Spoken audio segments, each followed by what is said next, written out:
Well, good evening and welcome to the Trying Family web series, What's Next? Supporting Your Students' Journey After UC San Diego.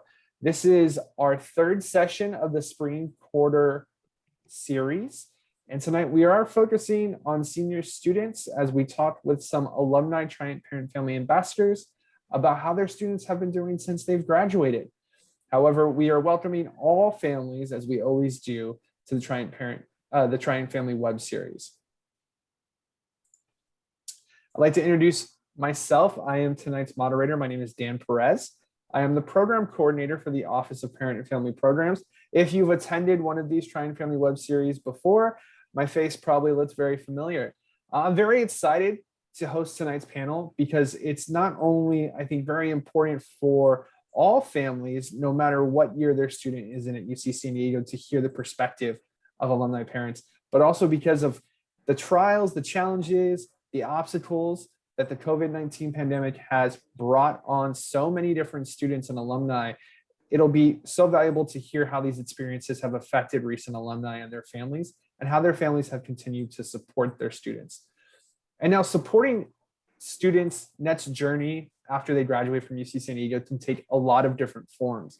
It could be having to support your student through a career change where they came in to the institution as one major and they left as another.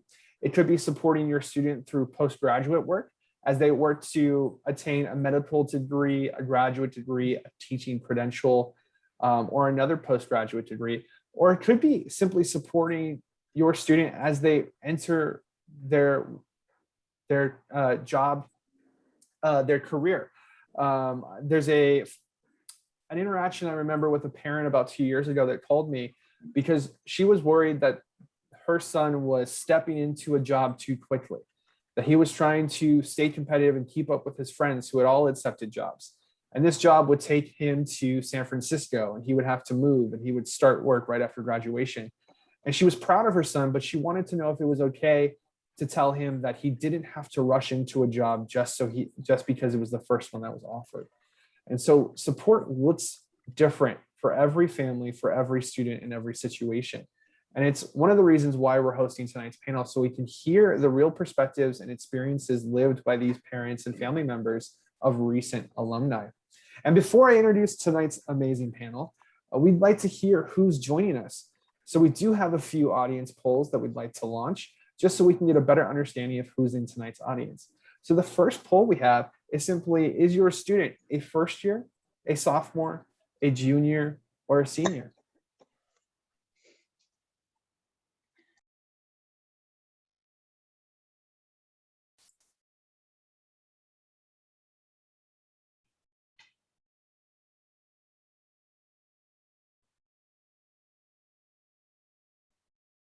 All right, it looks like we have a great number of senior families joining us. Welcome.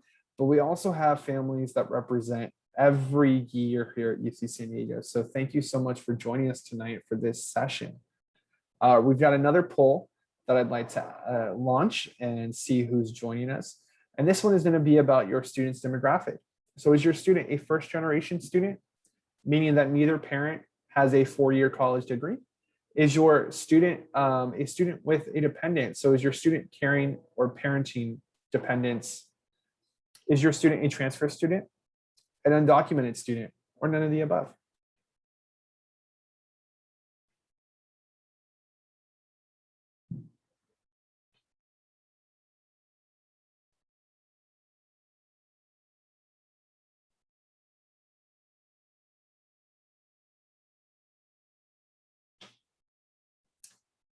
All right, well, thank you so much for answering. It seems like we do have a great number of transfer students here tonight, so thank you. And we have a good selection of first generation students. I myself was a first generation college graduate, so thank you all for joining us. And thank you for the transfer students joining us as well. And for all the families joining us, thank you. We only have 2 more polls left, I promise. They'll go quick. So the next poll that I'd like to launch and ask is, where is your student currently learning from? So we know that there's limited in-person classes and it's mostly remote. So is your student living on campus and learning? Is your student living at home and learning? or is your student living in their apartment off campus and learning?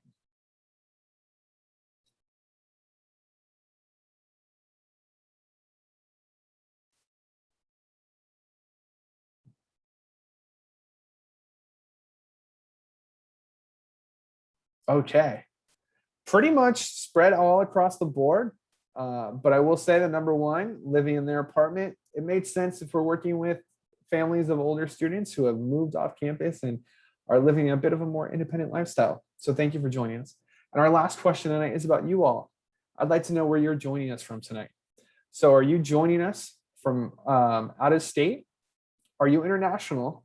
Or are you local to California?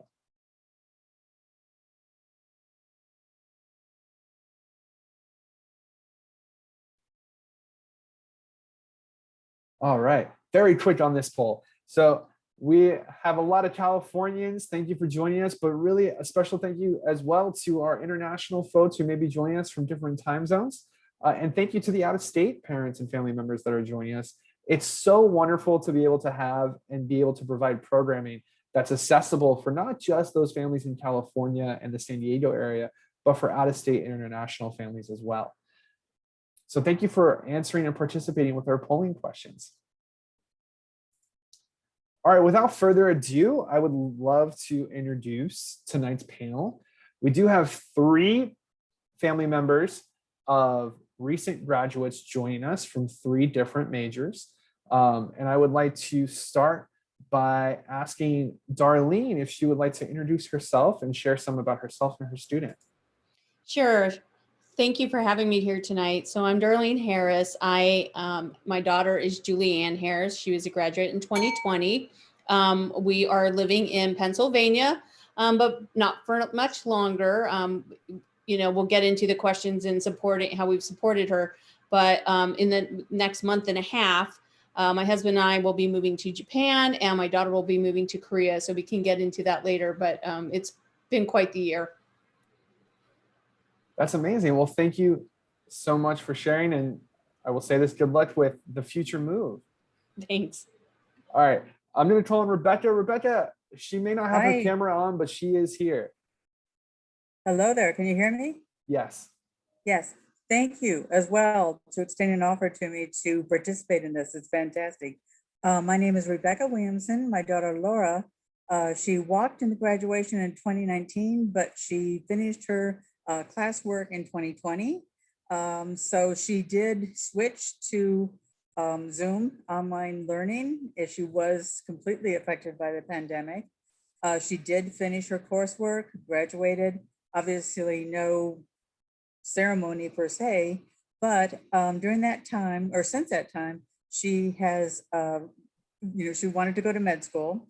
She was preparing to take the MCAT, and then the MCAT kept getting canceled. And so that was a whole support system in itself, to keep up the preparation and mindset to tackle the MCAT.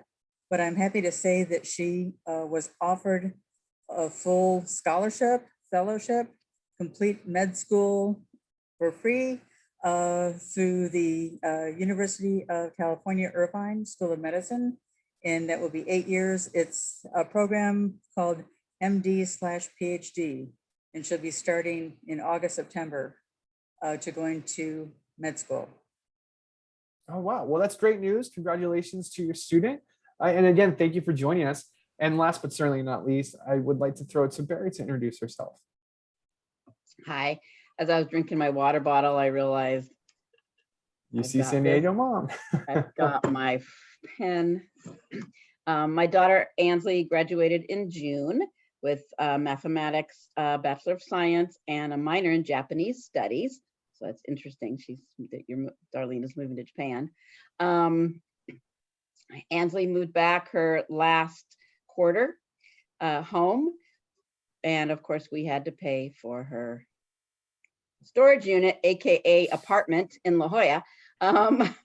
But very difficult for her to come home and be home. And she decided not to become a math major anymore. She's done with math. Unfortunately, she kind of as a senior decided she didn't like math like she thought she did. She absolutely adored it in high school. but in college it was a very different experience. But she had too many units invested, and she wanted to graduate in 4 years. So she doesn't know what she wants to do. So that's something we'll probably talk about today during this webinar. And so she, I should say, is investigating what she plans to do with her life. In the meantime, she's working at a school district, not as a teacher, but she's working with special ed students. She doesn't love it. It's not great, but it's something to do. Well, of course, it can always be a chance to rediscover what you may want to spend your career doing. I can share that I did have a gap year, not by choice, between my undergraduate and graduate work. But sometimes that time away from schooling allows you to really reinvest yourself in the passion of moving forward with what you may want to do in the future. Again, Barry, thank you so much for joining us tonight. So without further ado, I'd like to jump into the questions that we have for the panel tonight. And Darlene, I'm going to come back to you because you gave us a little bit of a foreshadowing of what your student has been up to since graduation. Yeah, it's been a challenging year, especially when the pandemic hit. Trying to decide to stay in California or not. We were from California when she started college, so we had moved here since she started UCSD, and so that's been the challenge, because when your student goes to UCSD, they love the area, they love California, they never want to leave it, and I didn't either, but here I am in Pennsylvania, but I'm ready to leave. And I think one of the biggest challenges we've had this year is, depending on a major, is how they're going to figure out what they're going to do after graduating. When the pandemic hit, most of the positions in her field as internships all went away. And so that's been the toughest part, but she hasn't lost, that's what she wants to do. So she's going to move to Korea and do like teaching English to students, because she's always wanted to go to Korea. So it's going to allow her to pursue something she wants to do, but it's not permanent. It's just until things start to hopefully normalize here. I will say the biggest challenge, though, that we've had is that not having a graduation. And so luckily the seniors this year will get that, but I'm hoping that 2020 graduates will get one. I'm actually graduating Friday from Penn State and in person, and I can't imagine having worked that hard finally to get that one major celebration with the masses. I think it's important in life.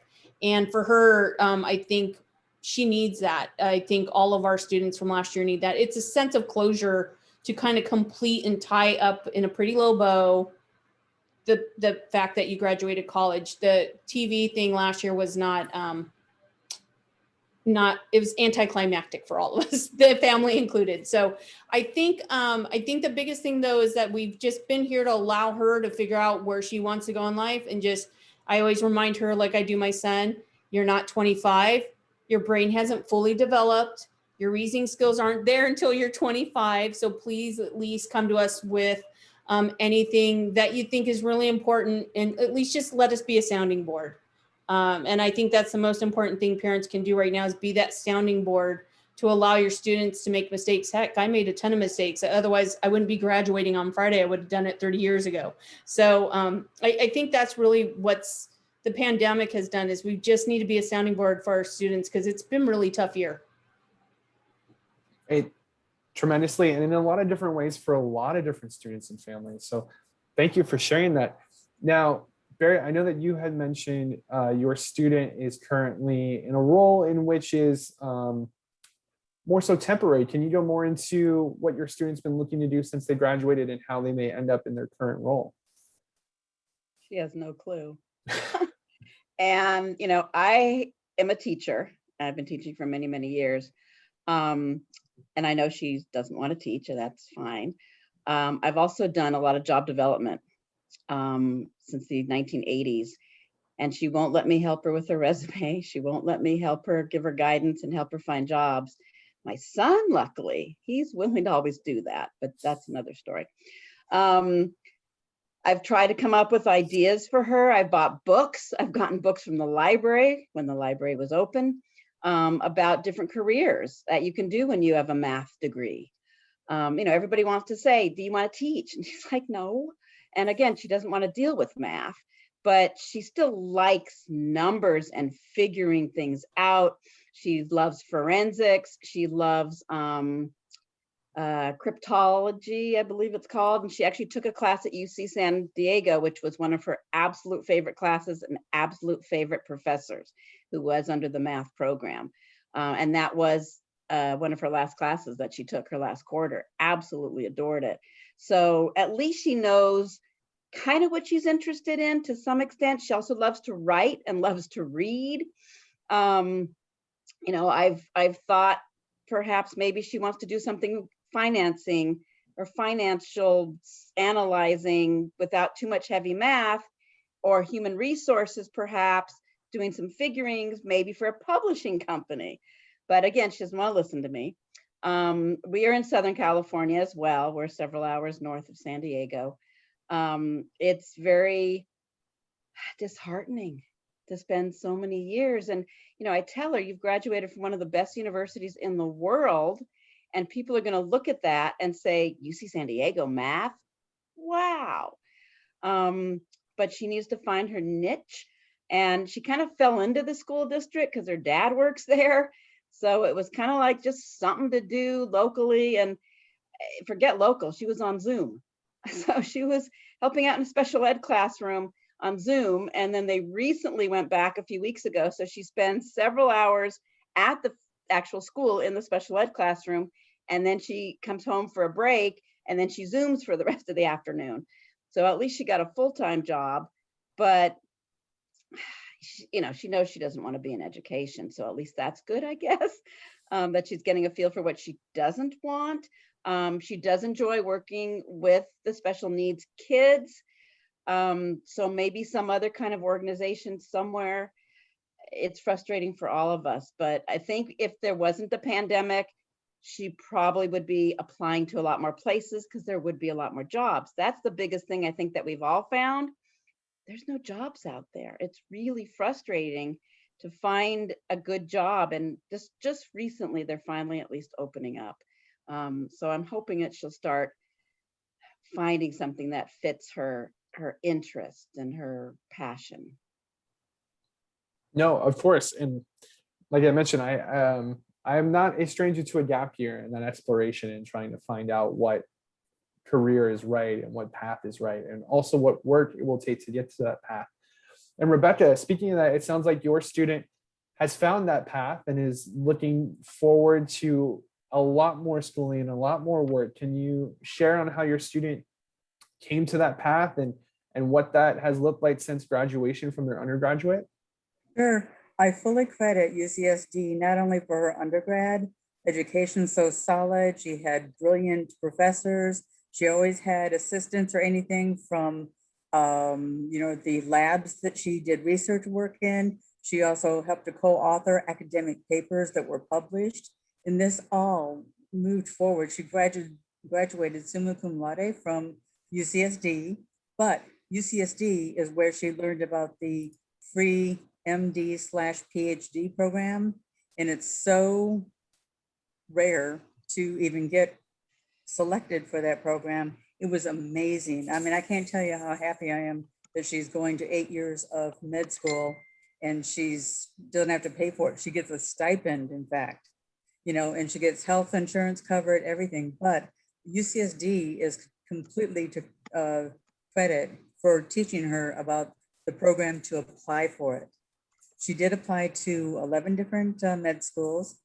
She got selected right away for the Zoom med school candidate Zoom interviews. And those were sometimes 1 and 2 days long.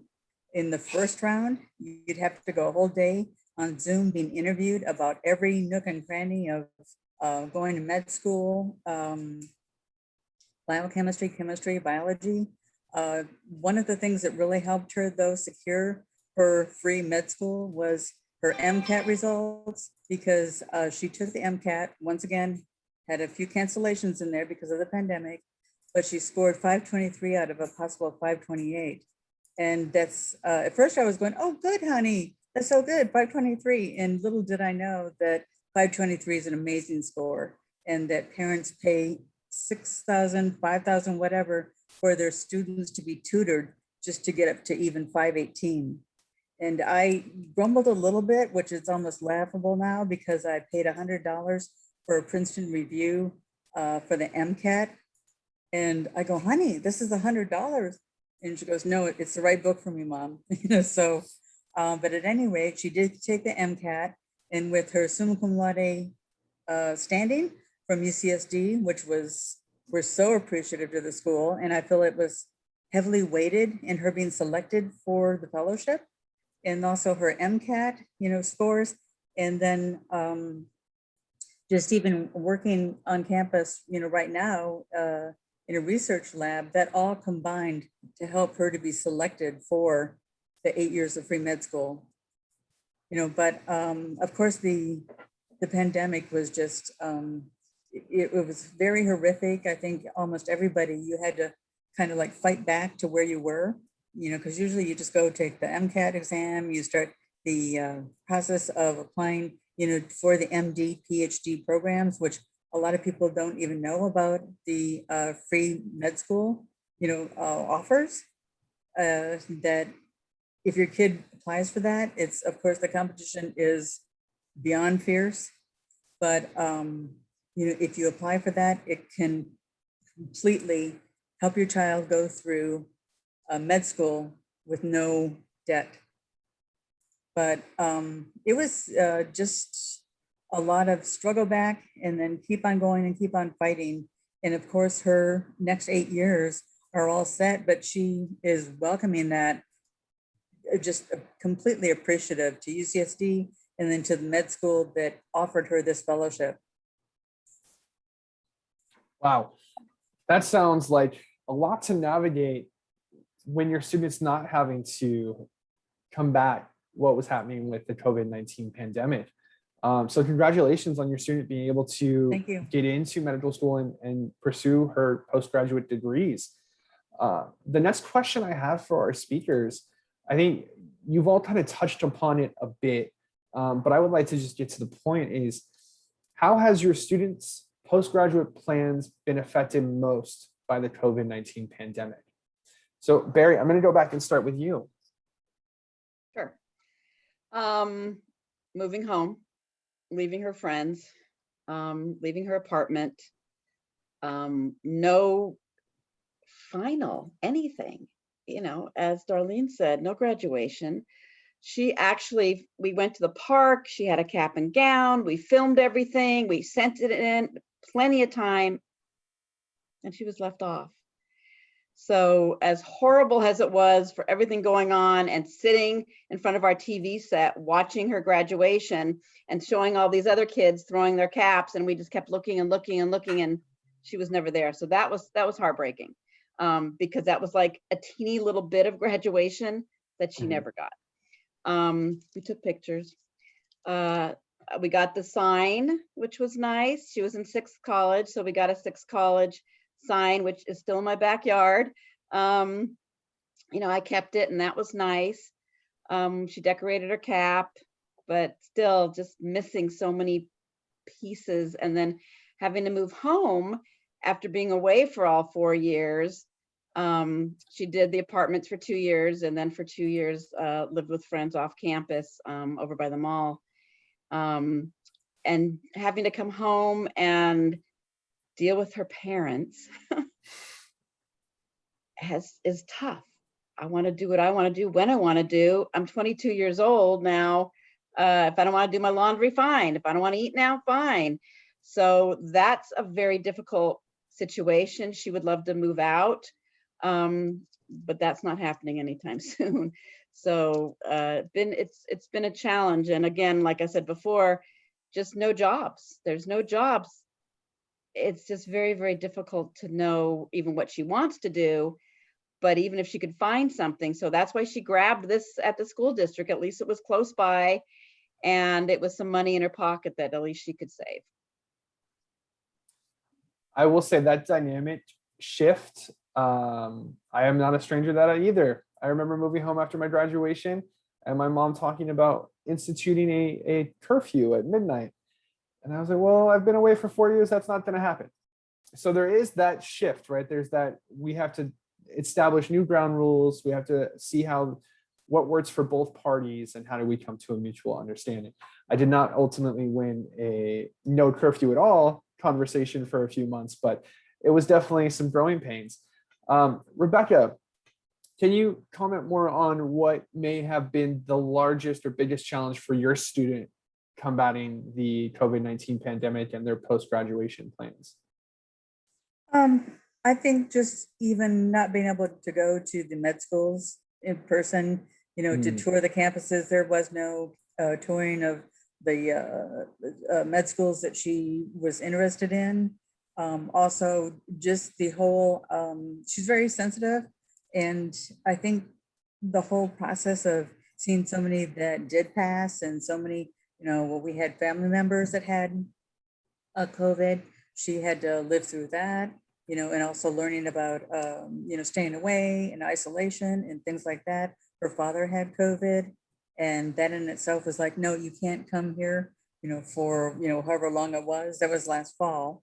We're all though vaccinated now fully. But I think even having a family member and her father go through COVID did impact her, because a lot of lives that we know, people passed and, also had either mild or severe cases of COVID-19 with hospitalizations and being on a vent to surviving that. So that greatly impacted her. One of the things that I tried to help out was show her ways to help in our own way. So then we both together, well, she lives in an apartment. She's always been very independent. So she hasn't lived home since, freshman year, even before then. But she started with masks, and we were sewing masks to give to the homeless, to give to hospitals and to family and friends.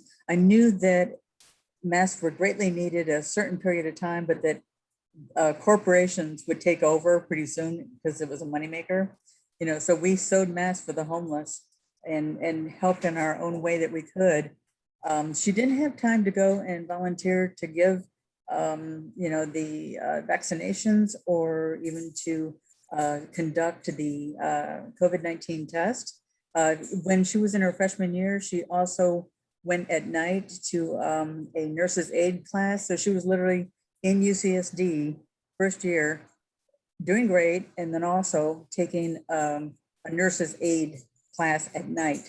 And she sailed through both of them, so that helped her that she could have actually given shots and whatnot, during COVID. But anyway, just the whole mental approach to stay fierce and stay focused, was how we approached it. Yeah, it has been a lot, and there's been a lot of different layers. Sorry to hear you did have family members who experienced COVID-19, and I hope they're doing well. Thank you for sharing that. And Darlene, I just want to touch back with you. I know you had stated that a big challenge had been the absence of a commencement ceremony for your student. Was there any other obstacles that affected your students' post-graduation life or plans? So my daughter's goal, unlike most people that graduate from UCSD, she's in studio arts, not a STEM type major. And so you don't have a lot of studio arts that come from UCSD, but she, her goal is to work at Disney, and all of those internships are gone. And what's really hard is just trying to find any internship in that area in California, in LA. I mean, they're just non-existent right now. They were laying people off versus hiring people. And that's still kind of the case right now. They're just not hiring back to that level of where they're taking on new graduates. And so for us, that's been the biggest challenge. And one of the things, it's not that there aren't jobs available. We hear them, but, our children have spent so much time to go through get that university degree. I mean, they don't expect to leave university and then get a job at McDonald's, right? That's not what they went to school for 4 years for. And so, I totally get it. I think it's important that I try to just say, just get something, but that's not what they want to do because they've been conditioned to want something more. and I'm happy that that's what they're shooting for. So I'm happy she's getting to go to Korea. If you want to avoid worrying about that curfew talk, they move back with you to Pennsylvania and there's nowhere to go anyway. So you don't even have to worry about them leaving anywhere. But I'm glad she's going to experience some travel, get to do something different, immerse herself in a different culture. Because, what our reminders, once you get married and have that family, it's not as easy to do that. I mean, we move around all the time. It's not a big deal, but not everybody wants to do that. And people really want to stabilize themselves in California. And one of the things I just want to throw out there too for parents is don't forget that parent involvement, family engagement, it doesn't end when your child leaves high school. I know we have a lot of senior parents on here, first year parents. It may look different from the PTA you were in high school and elementary, but the taking on that active role as a parent with your student still exists in college. And here at UCSD, I mean, I've been involved with the parent Triton family as an ambassador since my daughter started, 3 years ago. Because I think it's really important that we make those connections with other parents and other parents know there's someone else out to reach out to. So I just want to put that plug in because I think it's really important that it's never too late to get involved and just share with other parents what's been going on because it helps. Darlene, I'm going to snip that recording and put it on our website so we can help with recruitment. No, and it's totally understandable that, especially if your student had career goals or not even career goals, but next step post-graduation goals that the pandemic may have put on pause, that they would have to shift to something different in the time being. So I will say I did work at Disneyland when I was in college. So it is fun working for the mouse. Yeah, she did too. She did do the Disney College program. And so, I mean, it's always been her dream to do animation and everything. Mhm. And that dream's not gone. It's just been put on hold for a little bit, but Definitely. we'll be back. Now, you've all shared how your students have adapted, how they've shifted, how they've changed their plans, how they're continuing on in that plan that they've set out to do since they started at UC San Diego. But I would like to ask you all about what you have learned about your students since they graduated, and how has the dynamic of your relationship changed, if at all? So Rebecca, I'm going to start with you. What have you learned about your students since they graduated UC San Diego?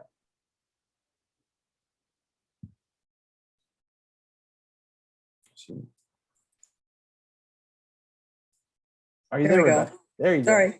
No worries. My mouse wouldn't click. I think I've always considered her advanced placement. She was in the gifted program, all of that. And I think just the course that she followed, to get a fellowship, I always knew she was smart, but just that doctors, a panel of doctors at med school selected her. It just really showed me the brilliance that she had to even land that spot, and extremely lucky that she did. I think just that whole capacity that she can talk science 50 ways to Sunday, and it's all very detailed, and it's very, not to say doctor talk, but she could talk the talk in a very educated manner, thanks to UCSD, and impress the panel of doctors that they offered her, free med school. And that, it just really solidified that, what, she's pretty darn smart. But she's so focused. She's very, very focused, very independent, very focused. I mean, she's already gone up to the Orange County area and signed a lease on an apartment already. She's putting everything in order to, start med school.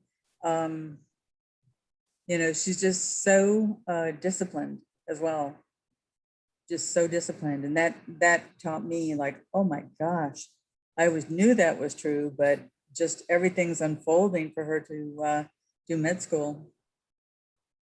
No, that's great. And it is, I will say, sometimes wonderful when families and parents are able to, they always kind of think that their student is driven or they're focused, but when they're away at school, they don't get to see it.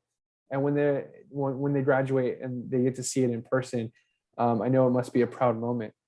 Um, Darlene, I'm going to come back to you. What have you learned about your student since she graduated? And how has your relationship dynamic changed, if at all? I don't know that it's changed our relationship. My daughter and I have always been really close. We've always traveled together. That's been something we've always done. I will say that one thing, UCSD has, when the student leaves there, they really have a sense of pride of attending UCSD as a student. It's very different. She, like I said, she was a transfer student, so she was going to another university in California before she went there. And you could see this shift. She enjoyed it. She really has some lifelong friendships that she's made out of there. She speaks to them every day, even from here.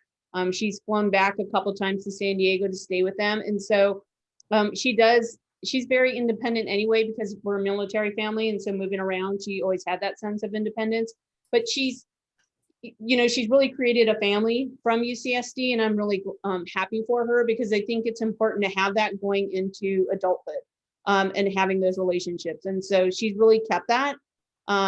She had a great education there, and it's fun to talk with her because, I'm attending school and I'm graduating a year after her, but we could still talk because she still did business as a minor, mainly because I forced her into it. But I still think that having a business background is very important in whatever you do. But I think it's just even stronger. And just UCSD really prepares them, and it's a great campus. And so I'm really hopeful for fall. And I think UCSD's done amazing with what I've seen on, in the stories and the clips they've sent out about what they've done with COVID testing and the vending machines and all that. It's just been easy access, and it's great for all students. Right. And I can also, I know your student, Julie. I know she was a college ambassador, and I know that those areas of engagement for students, when they're working closely together, when they're spirited about the campus, can build lifelong bonds. So I that's so great to hear, and it's so nice to hear that your student was able to take one thing that the pandemic can't take away from them, which is a support system that's available to them wherever they may be. Yep. Barry, what have you learned about your student since her graduation, and how has your relationship dynamic changed, if at all? Very different. She doesn't want to be a kid anymore. She has matured a lot. She has grown up a lot. Being at UC San Diego has helped her be her own person and be mature, and kind of like what I said before, to do the things that she wants to do when she wants to do, and she doesn't want to be told what to do. It's kind of like, this is my life, and I went away to college for 4 years, and I just want to do what I want to do when I want to do. It's kind of interesting. She's always been very meticulous about things. Took 8 APs and passed them all. Graduated with a high GPA. While she was in marching band, while she was in Girl Scouts, earning her Girl Scout Gold Award, president of this, secretary of this, and the list goes on. Very involved in high school, and did join some clubs. She was one of the leaders of the comic book club, I think it was, at UC San Diego, and she loved that. She liked being involved in different clubs and organizations. So she's a leader. She worked at Canyon Vista for 3 of the 4 years, and worked her way up to be one of the lead. So she's a manager, she's a leader, she's a confident young woman, and I believe that will help her in her path. She absolutely loved working at Canyon Vista with her coworkers and meeting students that were coming to get their meals. So I see such a change in her, but also on a negative side, too much. It's this kind of interesting that she wants to be her own person, yet she can't at this point. And I think once she gets able to move out, has enough money to save, and gets a career that will make her happy, I think that will help her on her path to feeling better about herself. She's the kind of person that I think could have really been very successful if this pandemic didn't happen, to kind of squelch her dreams. And I think she would have been able to reach out and get help from the Career Center and things like that. One of the people had posted a question and I put, she couldn't even get an appointment as a senior. She wanted to talk to somebody. She was able to get one person to kind of help a little bit with a resume, but where are the jobs? Find me the jobs. What should I do? And I have told her what I have told my students and my clients. There's actually a million different tests online. When I was in college 100 years ago, we had to go into the Career Center and take this test, and it came out on green and white lined computer paper with the holes on the side. Some of you my age might remember that. But you answered a million questions, and it said these are the fields you should go into. And every single field that listed for me has been exactly what I've been doing my entire careers. So I tell her to do that. And, for the parents out there, just Google, career questionnaire, and it'll ask you some silly questions, but it tells you answers. Do you want to be inside? Do you want to be outside? Do you want to sit at a desk? Do you want to move around? Do you want to be in a car all the time? Do you want to work with people? Do you want to not work with people? Do you want to speak to people? And all these simple questions come up with answers. But my daughter is so stubborn, she won't take it, but hopefully she will soon. I'm trying.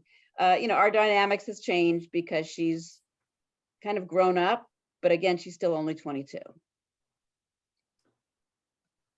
Definitely. And I know it can be difficult for students when they go through a university and graduate, one that is prestigious and rigorous like UC San Diego, to then leave school without a formulated plan, a next step.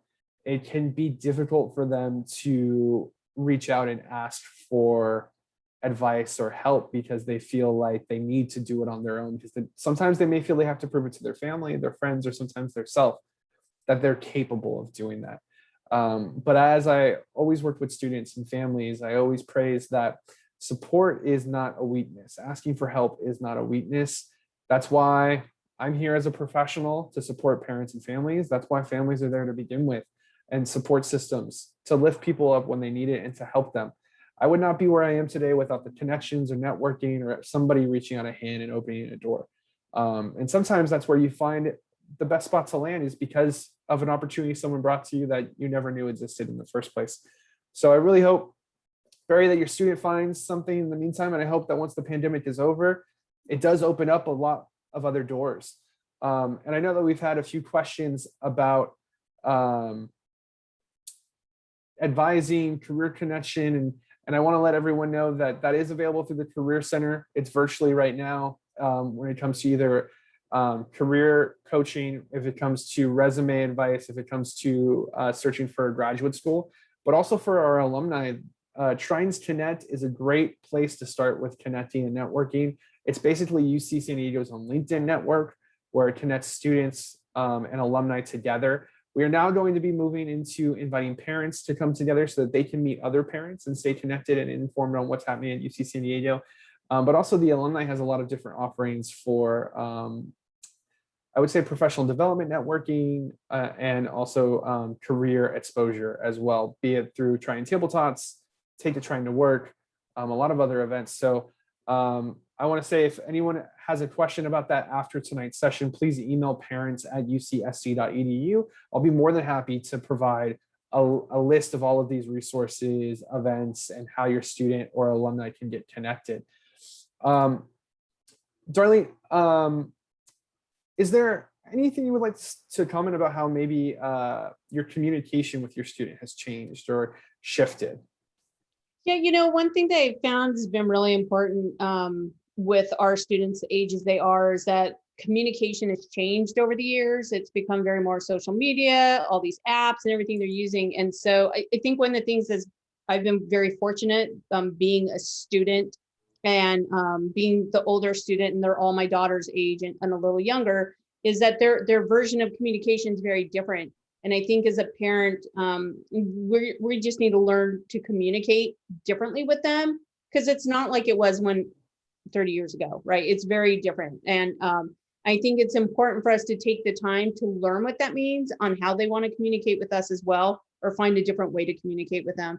One of the things that we've worked with her on is, using the LinkedIn resource, making those connections, even though you may not be looking for that specific job now, but just following someone and making a connection and finding a mentor. She had thought about kind of altering her career for the time being and found someone on LinkedIn and had a conversation with them over the phone. And it's just finding different people to work out, have those discussions with, because we may not know what they really want to do, but maybe they can at least find different people. And those people are all willing to talk to our children. I mean, I know they're 22, 23, but they're still children in our eyes. And so I just think flexibility is key right now, and understanding the new resources that are at our fingertips. Definitely. I will say when I graduated college, I remember taking my resume to actual places and filling out a paper application. And I know that does not exist anymore, especially in COVID. Well, I will say if you all would like to ask the panel a question, we do have a few moments to answer 1 to 2 audience questions. We did receive an audience question that I'd like to post to the group right now. And that is, if there was one thing you could tell your student while they were still a student at UC San Diego, what would that be? So feel free, once you have an answer, to jump in. I won't put anybody on the spot right now. I would say join clubs, make friends, have fun, because it's a rigorous school, like Dan mentioned. A lot of classes, a lot of study, very difficult. And you can't just live like that alone. Go to the activities, go to the chocolate festival at Sixth College, go to some of the fun stuff on college and be involved. And she did do that. She did a lot. I wish she did a little more. And don't study morning, noon, and night 7 days a week. That's not safe, that's not healthy, and that's dangerous. And she didn't. And I think that's also being a teacher. I don't want my own students to just study. Grades are important. Doing well in school is important, but having a social life and being involved in the things that you love doing, I think are really, really important. So I didn't need to give my daughter that advice. If I had to give her some advice, I don't know, do your laundry more. I'm trying to think, what would I have changed or said to her? Not really. She came home. She took the bus to the train station, and the train station brought her home. She spoke to us when she walked late at night after working a shift till 10, 11 o'clock at night. She called us on the phone, and she took turns, mom, dad, brother. And we made sure that she was safe in her apartment. So even though she was mature and I want to do it my way, she also knew what was safe and what was appropriate to do.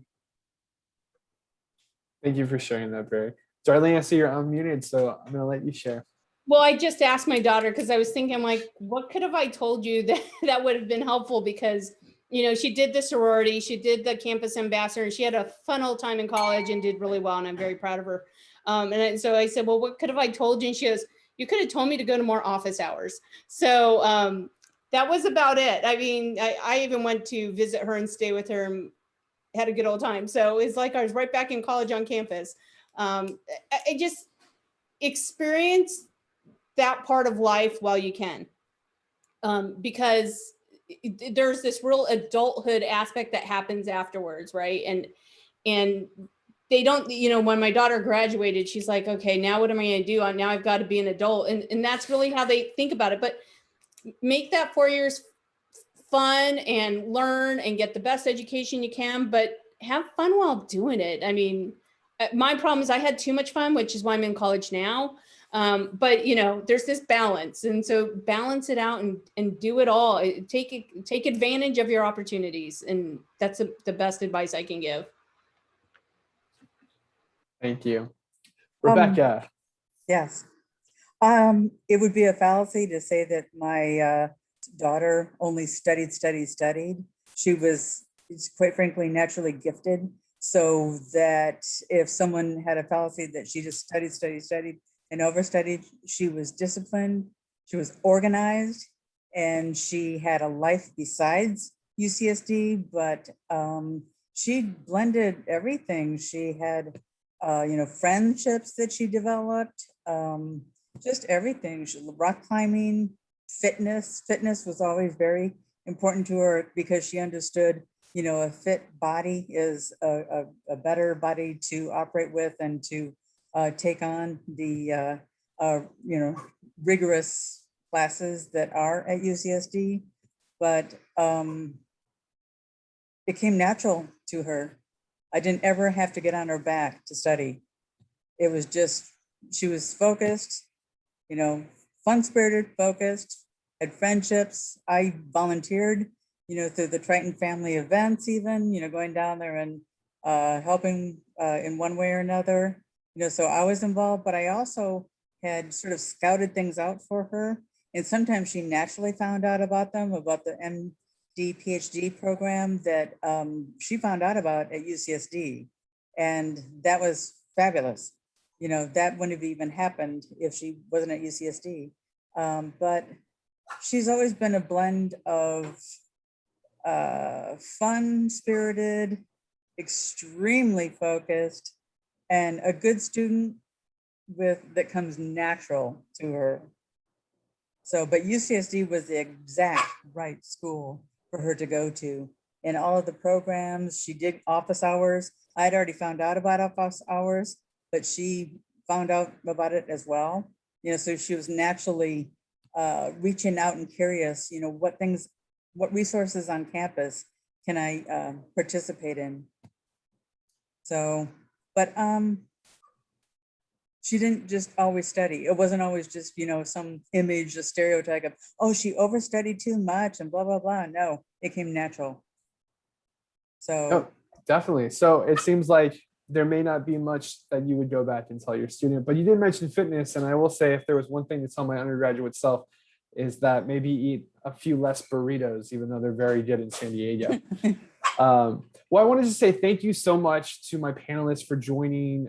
It's been so valuable to spend time with you, to hear how your students are doing, to hear how you all are navigating the pandemic, and to hear the large successes and the small successes and the successes that are yet to come for your students. And so I wish you all the best. And again, thank you so much for joining us. Thank you for being an engaged Trident Parent Family Ambassador, even beyond your students' graduation. It's so valuable for us to really keep in contact and be able to lean on you all to come back and share what's going on, so that the parents and families who are currently here can kind of get a bit of a preview of what's coming. So again, thank you so much. It's been such a joy. Before we leave tonight, I just have a few slides to go over. If you would like to rewatch the recording of this session, this panel on our YouTube channel with translated subtitles in your preferred language, you can do so. You can do that by following the steps on the screen, which is by clicking on the recording that's on our YouTube channel, selecting settings, selecting subtitles, selecting auto translate, and then choosing your preferred language. It will automatically translate this session into subtitles in that preferred language. And lastly, we have one more Trident Family web series coming up. It is next Wednesday. It is Graduation is a Family Affair. So this session will be not just myself, but some other colleagues that we have at the university, specifically from some of the resource centers, not only talking about what UC San Diego is actually doing for commencement in 2021, but also talking about why it's important to recognize that the celebration of the student during commencement is also a celebration of the family, of how your student did not graduate from UC San Diego on their own, that it's a time of celebration of all the efforts and support that went into this great accomplishment, and other ways to involve family members that may not be able to make it to commencement or may not be able to participate, and how we can get back to recognizing that your student did not do this on their own. Since they accepted their offer, you've been by their side, and now we can all celebrate that your student is finally obtaining that degree and moving on to their next stage in life, their next journey. So again, thank you to my panelists. Thank you for my staff support, and thank you all for attending.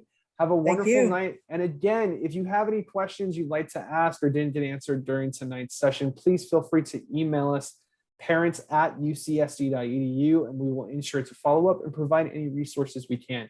And we hope to see you next week. And again, I wish all the best to my panelists and their students. Everyone stay safe, stay healthy, and good night. Thank you.